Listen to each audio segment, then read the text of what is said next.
Most concentrates, like live resin, distillate, sugar, and butter, will provide an efficient way to get high potency relief through medical marijuana. But not all extracts are created equal.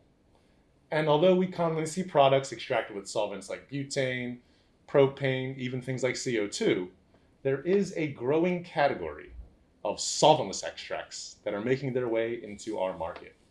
Considered to be a cleaner and, dare I say, more natural process, solventless extraction is a big part of the future of medical cannabis. So today, I'm joined by Carmine from our Sellersville store to talk to you about solventless rosin, what it is, how to make it, and why you need to know about it.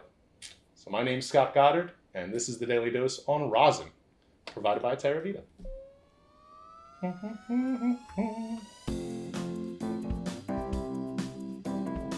Well, thanks for joining me today, everybody, and welcome to the show. As we said, today we're going to talk all about rosin, and I'm joined by Carmine, one of our great employees up at Sellersville, who's with us today. Thanks for joining me today, bud. You're welcome, Scott. Hello, everybody. Thanks for having me, bud. Awesome. So, Carmine, I thought we'd start at the top, and since some folks out there may not have seen rosin at this point or might not know what we're talking about, how would you explain rosin to somebody who might not have run into it at this point? It is another concentrate. It's solventless in the fact that you're not doing anything but squeezing your cannabis. I'd say rosin is all the good stuff that you want in cannabis that you literally squish out with heat and pressure. That's the only thing that you need to make it. Does it look like other concentrates? I know we have textures, diamonds and sauce and things. Mm-hmm. Does it mimic any of that? Like what comes out of the machine when you press it? It does look like a butter / wax type of a consistency. It's hard to describe specifically, just like it would be hard to describe any of the concentrates exactly that we have. Right. It's got a bit of a snap to it when you pull it. It is very, very sticky, and kind of a cross between the wax and the butters. And the butters and consistency. Mm-hmm. So if a person were thinking, we have these concentrates like waxes and butters, and they're great. What would draw them over to the rosin side of the coin? Why would you think rosin might be a better option or a correlative option in there? I like rosin the best because of the effects. So if you take the same strain, and you use it as flower, you get one effect. If you use that same strain, same statistics in concentrate, you get a similar effect. It might be more potent, it might be a little bit stronger, but it's a similar effect. When you add rosin, when you turn that cannabis into a rosin, the flower into a rosin, you get the same effects with a body euphoria that it's just the most comfortable I've ever felt in my own body from a medication standpoint. That is actually quite encouraging. I know as the potency goes up, we know sometimes tempts other sort of co-symptoms. Sometimes people feel a little triggered or a little too energetic or too lethargic. But as we're thinking about rosin, so you start out with mainly flour the way that you like to press it? Mm-hmm. Yeah, I've only ever pressed flour. Right on. How often do you press? How often is this something that you do in a week or a month's time? Once a week. It's my weekend treat, Inside gardening? Yeah. So Friday night, generally Friday, sometimes Saturday, I'll pick an eighth that looks really good. I'll have my eye on it. I'll be looking throughout the week to see which one's got the best moisture content, everything combined. And I generally do that on a Friday night, and then that'll be my weekend's worth of concentrate, generally speaking. And then I don't do it during the week. No, it's nice to get all your cooking done on the weekends anyway, right? Now, given I can just go into a dispensary, grab a jar or something, pay the fee, and I am now, in a great spot to be able to consume and find relief. Is it hard to press rosin? Some folks I know like doing stuff at home because the process is intense or sort of like meditative in a way. Is rosin like you're spending all day there getting it ready, or is it something you can kind of do a little bit more? It is really fast. There's multiple ways you can do it. You can use a machine. There's plenty of ways online to see how to do it with a hair straightener. Won't be as efficient, but it will certainly work. Yeah, we have a machine, as you guys have seen, right in the middle back there. Carmine brought along with us, so this is his home equipment that he uses so that we could see a little bit of it today as well. So you said, did you start off with this, or did you start Yeah, off like I went right into the machine. I heard a lot about rosin at work, and I was very excited to try it. And I know it's coming down the pike, but I'm not patient when it comes to those things. So I figured I was going to like it. So rather than invest in a small thing just to get the big one next, I will say it's an entry-level machine. Mhm. All you need is heat and pressure, and it does all that, more pressure than it'll ever need. As they get bigger, you might have machines that have more measuring devices. Okay, more dials and stuff, right? Correct. You might have a higher pressure can on there, so it's easier to push down. But at the end of the day, it's all creating the same stuff, same Right. pressure, same heat, and that's all you need. So it also, you can get much bigger plates to press much more at one time. This one does up to a 1/4 ounce. I'm never going to need more than a 1/4 ounce. So that's Yeah, I'd say sometimes, although our appetites are large, certainly, the budget is a constraining factor to a lot of our Absolutely the exploration of this factor. market. So you said you usually press an eighth, if I'm correct, right? at a time. Yeah. What do you usually get out of an eighth? If I spend between, what is it, like maybe $40 to $60 a mouthface in our market, Sure. what can I expect in yield coming off of some of the flour on average? I know it varies, certainly, but I'd like to be cautious about this one. There is no expectation. You can look at all your parameters, and they can look perfect, and those parameters may have pressed 24% last time, Uh-huh. and they might press 9% this time. And by 24.9, you mean like that's the weight of the 3.5. You're only getting 24% of that weight in rosin, right? Correct. Is that what Well, you're saying? 24% return Okay, yield yeah, right. is wonderful return for rosin, at least in my world, and I believe anybody's world too. Yeah. 9% is not very good because you've used 9% comes out like a 0.3 or slightly wow. under a 0.3 Yeah, less than a half gram. out of an eighth, right? So I've got anywhere, but it's very rare that you get that poor of a yield. Mhm. But I'd say you can expect anywhere between a 0.45 to a 0.5 on the low end, and I've got as high as 0.9s, 0.8s Oh wow, so almost a gram out of an eighth. out of an eighth. No, that's actually impressive. So we have good relationships, thankfully, with a lot of our growers, and we spoke to them about yields and things like that. So thinking solvent-based extraction, a lot of the things that we offer in cartridges and things like that. I remember one of the growers said if they just only use buds, which of course is what we get when we buy eighths, when they do a hydrocarbon-based extraction, solvent-based, they get out of an eighth just around, maybe just over under, about a half a gram. And that's why in some of the pricing for folks who are out there, sometimes you'll see those products where a cart might cost $50. It's a half a gram, right?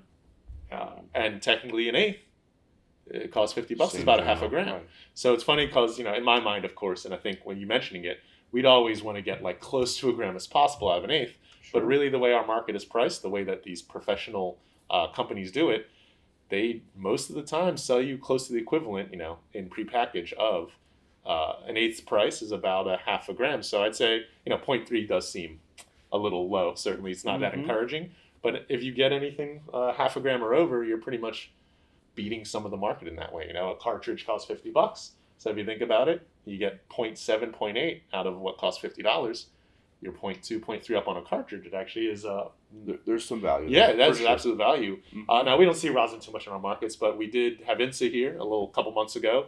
And one of the things they said, which I think excited everybody, yourself included, I know, as we talked about it offline, was that they are very interested in making rosin products, rosin carts, rosin dabs for us. And are we just very excited to be able to absorb them? Pricing, of course, being the main thing that we all want to make sure stays low. Sure. But if you could, for those of people who are thinking maybe rosin might be something they want to chase, walk us through what's an average pressing in steps. What do you do to be able to achieve a good product out of your rosin press? Sure. There's several ways to do it. My opinion, I've tried them all, is not that there's not a particular right one. I think they all have advantages and maybe some disadvantages. It'll take me longer to describe it than it actually takes to do it. We'll talk about That's a good sign, right? a rosin bag to start. It's a small, very small little bag. I use a 90 micron for pressing flour. It's recommended between 90 and 120 microns. There's a special way you fold it. We can show you that. You take your flour. You want to pick any hard stems out of it. You don't need to grind it up Your leaves are fine. Any sugar leaf that might be on there are fine to put in. But really, those like structural stems, yes. right? You want to get them out. You They want could them out. puncture the bag, from what I've read a lot about. For sure. And it also makes it so that the flow, when you're pressing this, it looks super flat to us. But I guess when you're getting it under a microscope, there's hills and valleys in there. Mm-hmm. And you need it to press in such a way that the rosin flows to the out of, so there's kind of like breathing room for it to leave. Right. So if All you're right. leaving the stems in there, it makes the pressure uneven around that stem. So the stuff around the stem itself, the flower cannabis, won't get pressed as well. That's almost like a nail in the tire, almost. It's like it's not letting you be able to have like a balanced press. Exactly. Good thought. Good thought. All right. So now you have everything. Flour's been sort of destemmed. We got it loaded into a little bit of a bag. Mm-hmm. So what happens on the press side? I've got my press heated anywhere. I do it between 180 and 210. I've never been higher or lower than that. I know some people do. That's still been my experience. It goes in. I keep a timer. I'll drop the plate down so that it's touching the bag but not really doing any squeezing, just holding it in place. I will let that sit there for 20 seconds. I'm running a timer through this. 20 to 30 seconds.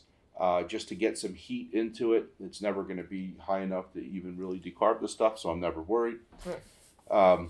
You just make an even heat, and then I'll start pressing very slowly. I know you'll see a lot of things where they'll do a 1.5 to a 2 minute press. I'm always getting a 4.5, 5 minute press. Oh, really? Okay. It's what I've experienced. I've done the 2 minute presses. I feel like I get a better yield out of the 4 to 5 minute presses. That's all there is to it. You open it up. It's cool within a minute and a half. That center section where your material is just it's a hard little thin puck. Yeah, I think they call them. I've heard them called rosin chips. I think people call them, right? When they're done. Yeah, rosin chips, and they're either in a bag or by themselves. Yeah, just naked. Pick that out within. Like I said, those 90 seconds, it's cool. You collect it.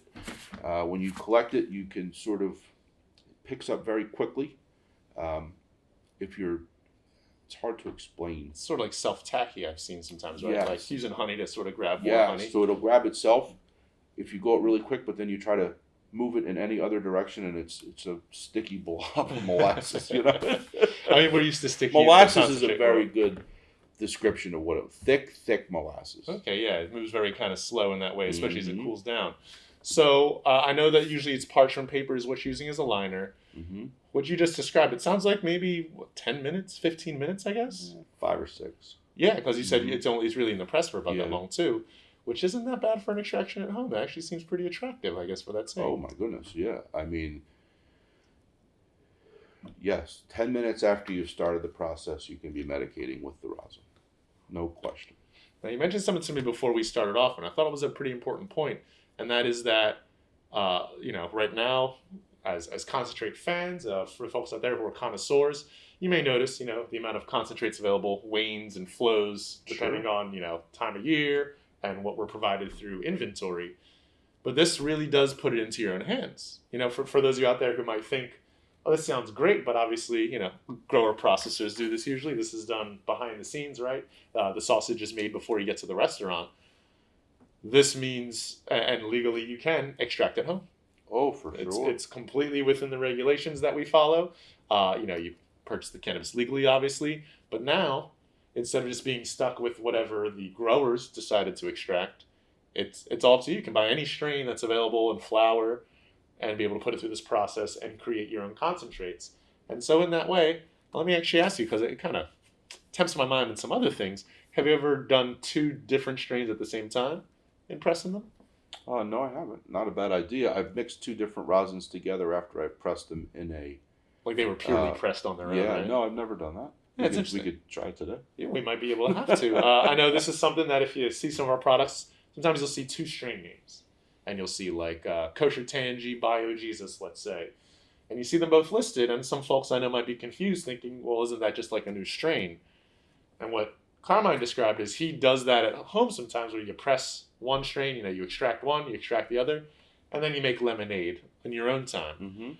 But some folks, I think this is something we see in some distillate products, they will put more than one strain in the extraction situation and extract out something which it's all mixing during extraction instead of being mixed afterwards. And that, of course, I think brings different types of profiles, different changes to the way the final product comes because, like you said, everything changes everything. Right? Like everything matters. The heat, the timing, the strain, the humidity, the micron bag, it seems. And for us, as we talked even a little bit before this, each time a strain is executed, it changes. So have you had any strains that sort of you pressed and you were like, this is a little different this time than last time? Any ones that you might want to let people know out there they could look towards as Sure. highlights of your experience? August, September, Alera had a 17% THC Golden Goat. It had, when you added everything up, cannabinoids and terpenes that were listed, it came out about a 20% stuff that was listed on the label, right? That there was truly 20% of things measured. My extraction on that 20% everything was 24.3, 24.8, I forget exactly. It was wonderful good stuff. Bought a couple of that very same batch, did a bunch, had repeated results several Consistent times. too, right? Yes. Awesome. The batch changed. The next time it came, maybe 2 weeks later, it was another grow of that same flower. It was like 22% on the THC. Thought I might get more out of it. And I ended up with a 17% yield, or maybe a 15% yield. So that was the very best yield and very best press I've ever had, was that 17% Golden Goat from Alera. I find that their flower does press very well. It seems to me the best indicator for a good flower to press is the moisture content. And we can look that up for everybody on every strain. And back on what you said about you're no longer limited to the concentrates in the fridge at our dispensary. You can literally take any flower on the shelf, and there's tons of flower at Terra Vida, and it becomes concentrate. So it just gives you so many more options. I think it gives you a little bit better experience and cost effective. Yeah, and that's the one area that I was especially wary of. There's maybe an investment if you get like a legitimate press. I'd say usually you're starting somewhere in the 2 to 4 range for a starter one, and then sky's the limit, right? We all know that this market does provide a lot of expensive options too. Sure does. We tried, as I said, doing a little bit of pressing before, and I would say I made the mistake thinking that more heat and more pressure means better outcome, right? It's sort of the horsepower thinking, if I just make it faster and better, it's good for everybody. But it's not the case. You don't need a room-sized press and a pound of cannabis to be able to get it done. No, not by any stretch. You're right, the heat does make a big difference. More heat doesn't necessarily make more extraction. Once you're melting the cannabinoids and the terpenes to the right, to the liquid form that you're going to squeeze them out with, they don't need to be any hotter than that to make that happen, right? More pressure can work sometimes, for sure. But in my experience, I've found a slow, steady increase of pressure has been the way to go. So when you're squishing that puck to start off with, right, you're putting pressure and then it releases some concentrate. So as it's released, the pressure in here has gone down. So you need to press a little harder and then a little bit more will come out. So I feel like it's a consistent, almost like you're pressing it 8 or 10 times in the same press. Yeah, just like almost just increasing it just a little at a time. And that's been my experience to get the best overall yield, the best overall product. The higher the temperature goes, so if you're doing a 180 to a 190, you get almost a golden color to it. When you get to the 210 range, that golden gets a bit more amber to it. It's not brown, it's still gorgeous looking material. But I've yet to find a consistency between temperatures and yields. So it's difficult to have, if you're going to go buy 8/8 of flour to get your ounce and do them all different ways, it's hard to do that multiple times in a row from an affordability standpoint. Right? Yeah, certainly. So you're sort of learning as you go. I pressed loads and loads of eighths, but more of like 1 at a time or 2 at a time or 3 at a time sort of thing. So the more experience you get, the better you get. It's a learned skill, I feel like, just like anything else. So I'm by no means expert, but I feel confident that I can make rosin that I'm going to enjoy anytime I want. It reminds me a lot of the techniques that you're talking about. And certainly, I think when I was pressing my first time, I set it right to 220. So I think I already had messed up before I even got on the ballpark. Um, there's a lot of things to look into from it. And that way it kind of reminds me of cooking in a way, because you have some raw meat, or raw anything, and you can make it into what you want through a couple different means. And if you're using this one, it's a matter like hotter temperatures don't make better food necessarily. You really want it to be consistent and matching what you want the end product to be. So if I may, before we get into maybe this last couple of things we talk about, 2 or 3 strains that you like, that you were able to press and you like the rosin out of, what would you let any folks out there know? Maybe some favorites that you had. Now, you mentioned the one Alira. What was the strain again from that? That was a Golden Goat Alira, right. Somewhere in the, call it August range, August 2020, I did that. A Sour Tangy from Terrapin it's not the highest yielder, generally yields 15 to 18%, and I know everybody likes their, different types of cannabis, different terpene profiles, but for me, the Sour Tangy is my absolute favorite rosin I've ever consumed. I'd like it if it produced a bit more, but it's also a great value at the cost of that eighth. So at the 15 to 18%, when you're doing your math, it's still wonderful value, and it's just a really good product end result. Flavors there, effects are just incredible. The most body psychoactivity I've had from a rosin yet. Would you say that Rosin Flavor, liquid live resin, a lot of folks we know, high terpene content, really well preserved, that's why we fridge them. Would you say the flavor's comparable, or what would you say the flavor's closest to for rosin? It's definitely a concentrate flavor, but it has its own unique taste built into it. So no matter what strain, what company, what sativa, indica, whatever terpenes might be in there, when you're consuming, you're vaporizing your rosin, there's a particular flavor in it. It's hard to even, I wouldn't even know what to say it tastes like. If you used one line of, say, you use your Cresco concentrates, they're really great stuff. They all taste very different, but to me, there's one particular underlying flavor that's in there, similar to how rosin works for me. Okay, so rosin, there's like a marrying idea. Once you have it a couple times, you'll kind of taste that you can definitely taste flavor too. You're having rosin. Well, then let me just ask you, as we round off the last couple ideas, thinking about rosin for all the folks out there. We did mention, of course, there are leftovers. Like if you vape cannabis, you get that little brown, sort of crunchy marijuana leftover that we all know some folks get rid of, but we would encourage you can make some of the greatest and sometimes lethargic edibles, because there's still cannabis left in that medicine, and the internet can certainly describe to you some great processes to extract that out. With the leftovers from pressing, these like rosin chips, these kind of hard packed, almost look like kale chips in a way, like very, very hard on the tooth. Is there any use for them beyond simply just staring at them, or have you ever found anything you can use them for? Yeah, there's plenty left in there that you can extract. Just because it doesn't come out as rosin, it can certainly come out. So there's still psychoactivity in that medicine? A good deal of it, yeah. Percentage-wise, it might only be 2 to 5% of what you're going to, of a yield standpoint. But once you save up your rosin chips over time, and then you do a butane extraction on them, for example. Oh yeah, you can just extract again, right? Right. This was a deeper one. Right, and you'll still get your yield out. Now, I won't necessarily vaporize that medicine. I will consume that medicine. And I can tell you, when you decarb rosin and put that into a tincture and then put those tincture into a caps, it's also a wonderful experience. Different than any RSO edible. Yeah, with the extra processing and sort of the change.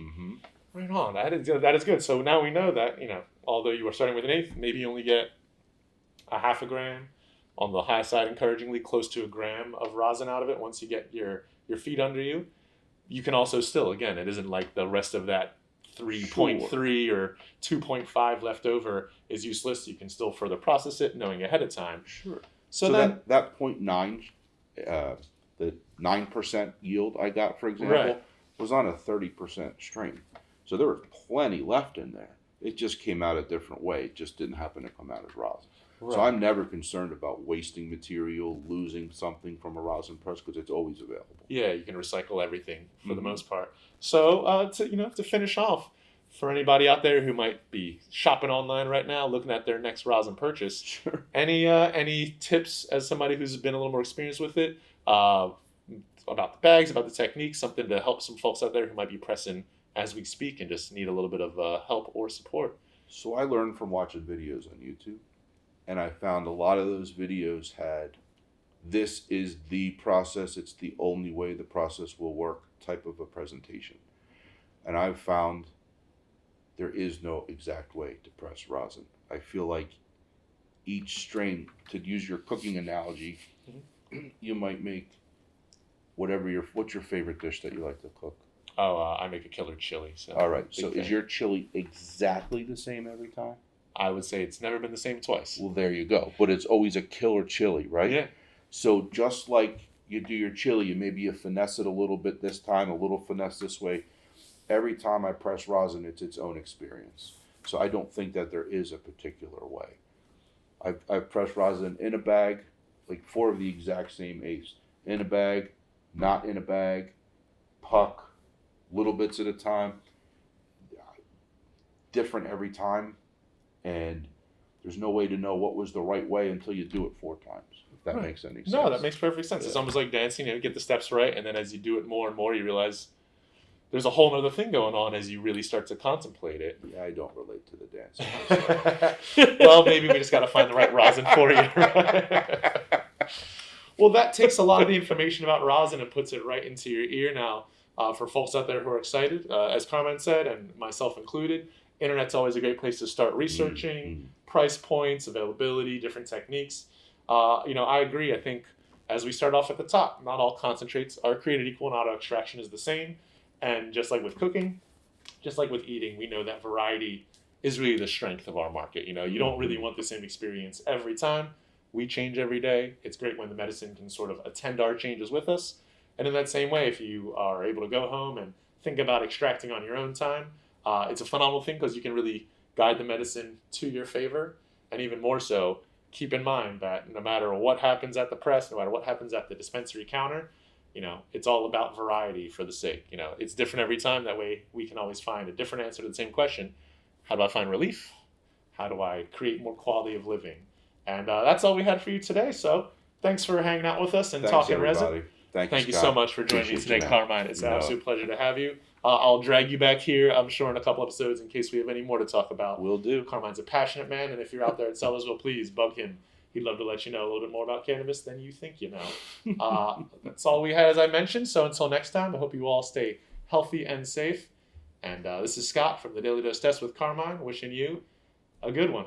Get medicated and be well. Bye, everyone.